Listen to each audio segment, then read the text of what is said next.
Hello everyone, I'm Xiao He. Today, let's try a popular street food, Shaopi.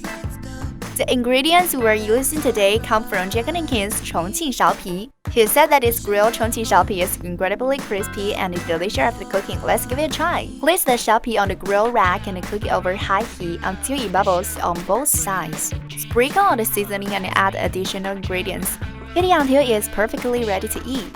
Alright, our Shaopi is ready. Let's taste it. It's great. The exterior is crispy and crunchy, and inside, due to the added sauce and ingredients, it's incredibly tasty. This combination creates a truly delicious and flavor experiences. This tofu skin is low in fat and healthy. I recommend everyone to give it a try. That's all. Thank you for watching. See you next time. Jack&King's, a taste of China, anytime, anywhere.